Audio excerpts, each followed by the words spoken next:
আসসালামু আলাইকুম এভরিওয়ান। তো এই ভিডিওটা হচ্ছে আমরা ঢাকায় দ্বিতীয় দিন কি করেছিলাম, তো সব কিছু নিয়েই আজকের ভিডিওটা। তো আজকের দিনটা আমার বোন যাবে আমার ছোট চাচার বাসায়। তো আমি বাদে ওরা তিনজন যাচ্ছে, কারণ আমি খুব লং জার্নি নিতে পারি না। তো আমার খালার বাসা থেকে আমার ছোট চাচার বাসা খুবই ডিস্টেন্স, তো এই জন্য ওরা সবাই নাস্তা করে বের হবে। তো আজকে নাস্তা এইগুলাই আইটেম ছিল, সাথে খিচুড়ি ছিল। তো আমি খিচুড়ি খেয়েছিলাম আর ওরা সবাই রুটি যা যা ছিল তাই খেয়েছিল। আর এর ভিতরে ওরা চলেও যায় নাস্তা করে, যেহেতু অনেক লং জার্নি তাদের করতে হবে অ্যান্ড তাদের দুপুরে ওইখানে দুপুরের আগেই পৌঁছাতে হবে।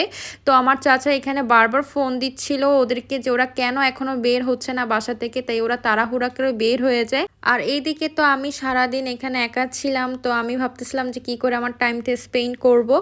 আর পরে আমি ওরিওকে খুঁজতেছিলাম যে ওরিওর সাথে একটু টাইম কাটাবো, কিন্তু ওরিও ওই বাসায় যাওয়ার পর শুধু আলুর সাথেও ঘুমাচ্ছিল, আর না হলে ডাইনিং টেবিলের একদম মিডিলের যে পোষণ আছে ওই পোষণে ঘুমাচ্ছিল। মানে ও আমাদের ধারে কাছেই থাকতেছিল না, এমন একটা অবস্থা। এই যে ডাইনিং টেবিল আর এর মিডিলে যে পোষণটা থাকে ওই পোষণেও থাকবে।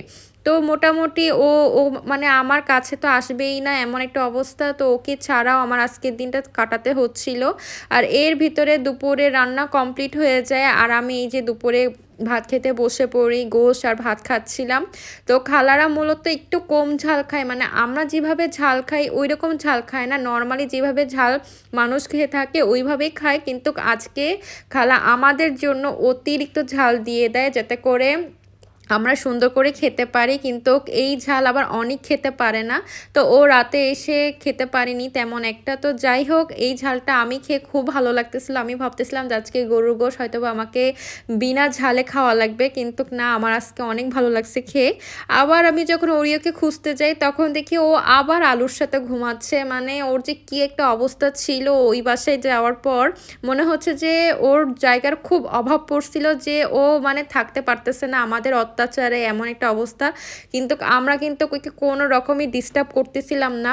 আর তার থেকে বড় কথা, খুব সিক ছিল ওই টাইমে, এই জন্য ওকে আমরা আর বেশি জ্বালাচ্ছিলাম না।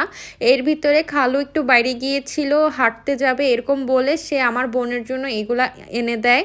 তো আমার বলতেছিল যে আমার বোনই এগুলো উদ্বোধন করবে আর রান্না করবে, এই জন্য সে সুন্দর করে কিছু জিনিস আনে। আমি আসলে এইসব আইটেম প্রপারলি জানিও না কি বলে এগুলো। তো যাই হোক, খালু এগুলো সুন্দর করে এনে দিয়েছিল, সাথে এয়ার ফ্রায়ারও এনে দিয়েছিল পিঙ্ক কালার, যেটা আমার বোনের খুব পছন্দ হবে এই চিন্তা করে সে এনেছিল। তো যাই হোক, এরকম ইনলস পাওয়া কিন্তু খুবই ভাগ্যর একটা ব্যাপার থাকে। এর ভিতরে আমি শুনলাম যে ওরা রওনা দিয়ে দিয়েছে, আর তখন কিন্তু রাত 11টা বাজে, এমন একটা অবস্থা। ওরিও অপেক্ষা করতেছে ওদের জন্য। এখন আমার চাচারা চলে আসে ওদেরকে নিয়ে, ওরা খুব ঘোরাফেরা করেই বাসায় আসে। এই জন্য ওরা সবাই আমাকে এটা নিয়ে পচাচ্ছিল যে আমি যাইনি, এই জন্য আমি মিস করেছি। তো যাই হোক, আজকের দিনটা এরকমই যায়, একদম সাদামাটাভাবে। আর আমি এই যে ওরিও রান্না করতেছিলাম খাবারটা। অ্যান্ড যাই হোক, এই দিনটা এইভাবে ইন হয়। সবাই ভালো থেকো, সুস্থ থাকো, আল্লাহ।